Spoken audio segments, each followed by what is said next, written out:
Hi, this is Kim with Mom's Creative Moments. Welcome back to my channel.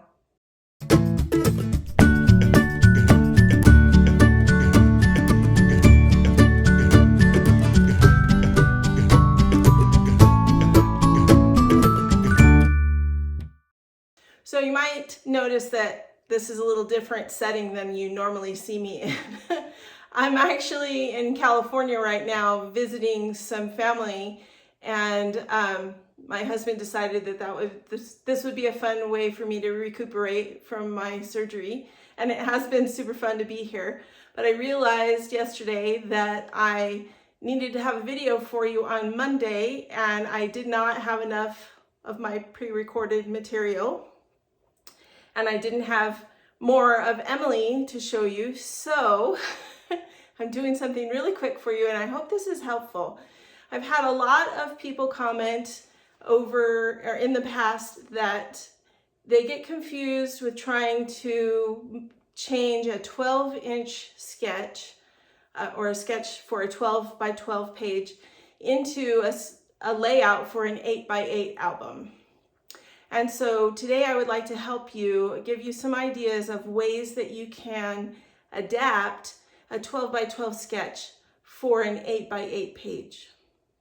So we're gonna check out some of the worldwide virtual crop sketches that I turned into 8 by 8 layouts, and I will briefly explain how I did that. So let's check out my workspace and we'll get started.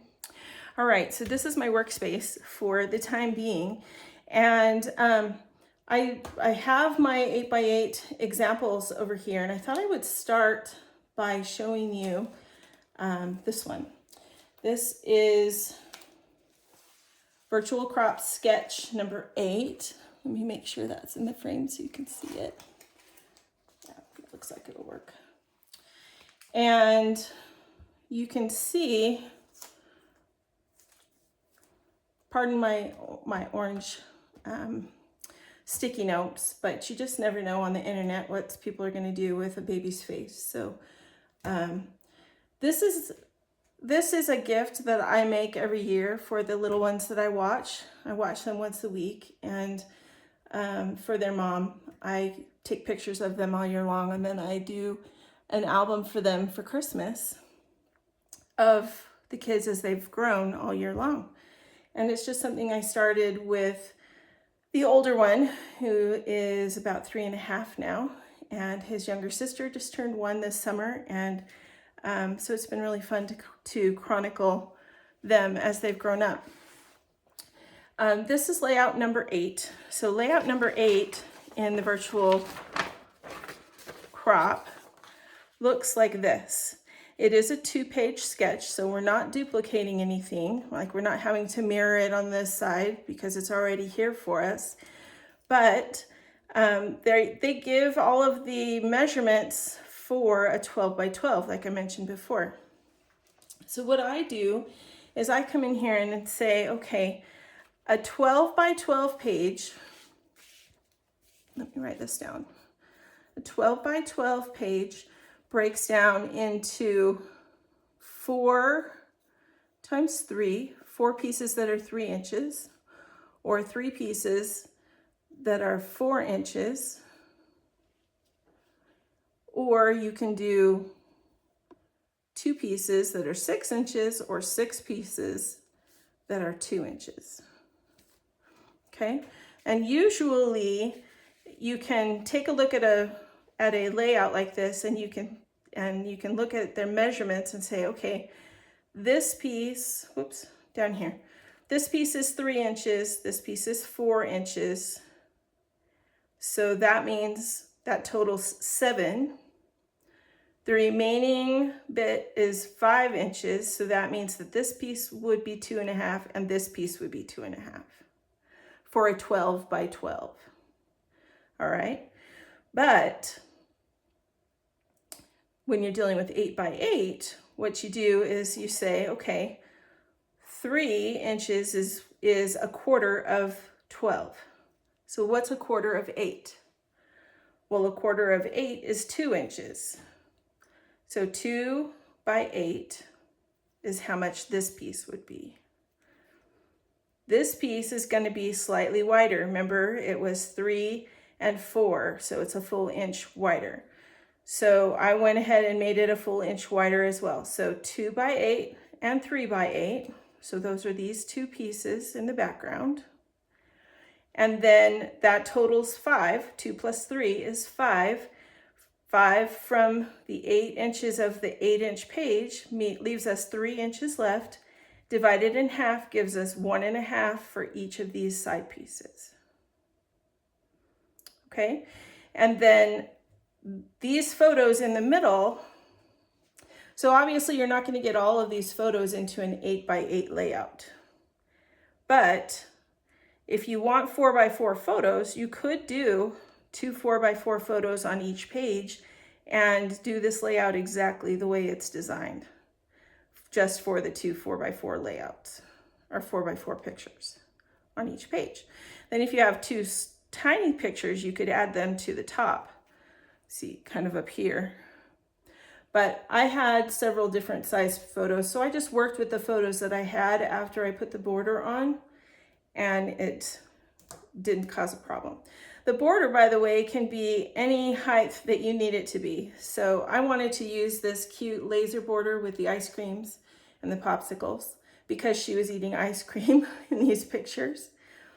And so I just chose some cardstock and cut it so that it was the height of the border to be the background, and put that about 3/4 of an inch from the bottom edge, and then used it as a shelf to place my photos on. Okay, let's move on to layout number 10. So we've got some shadows. I hope you can see that, okay.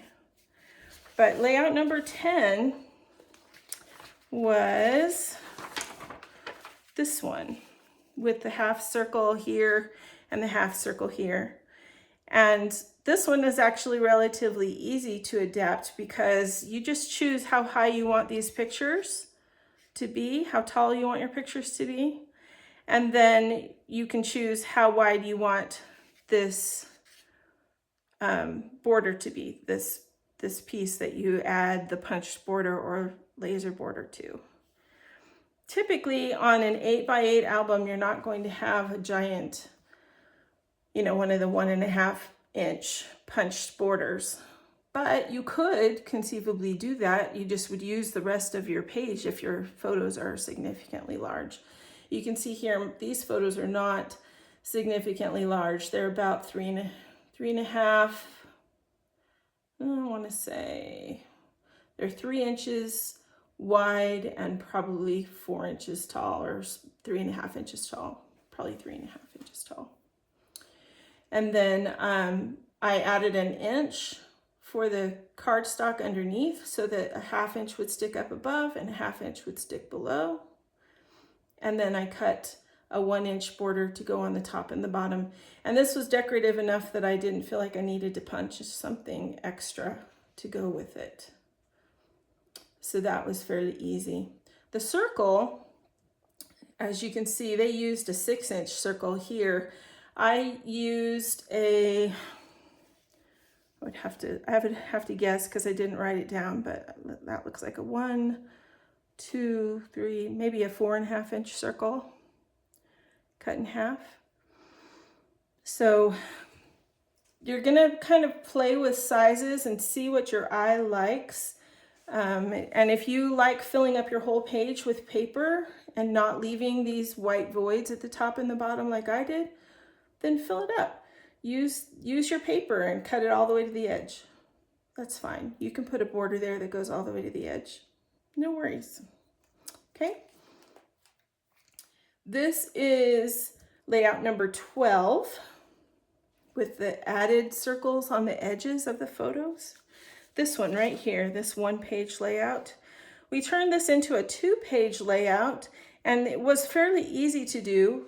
I just added another 1/2 a circle to the side of this photo. And you're going to, depending on how tall your photos are, that'll determine what size circle you need to use. So you just kind of have to, again, play with it and figure out how high your mat is and what size circle will meet it. And then if it's not meeting it exactly, then you need to gradually make it smaller until it fits. So that's, at least that's how I did mine. It was a process of elimination. But these papers here in the middle, you can see they're not quite half. This is half. So these were not 4 inches, but 3.5 inches. So 3.5 inches wide, and then a 1/2 inch over here of the colored stripes. And then I just punched a border that went on top of this, kind of like they've got here. And I figured out that this needed to be 3.5 because this white piece right here is 6 inches. 6 inches is half of your page. But we've got another piece here, and the whole rest of this side is one piece. So I guesstimated that this would be at least a 1/2 inch. And if this is a 1/2 inch, then I needed to take a 1/2 inch off of the half of a page on this piece. So for an 8x8, this half would be 4 inches. This would be a 1/2 inch. And this would be 3.5 inches to total 8 inches. So you have to kind of change your mindset when you're dealing with an 8x8, but it's really not too hard once you have that mindset shift. This was layout number 11, and this was layout number 1.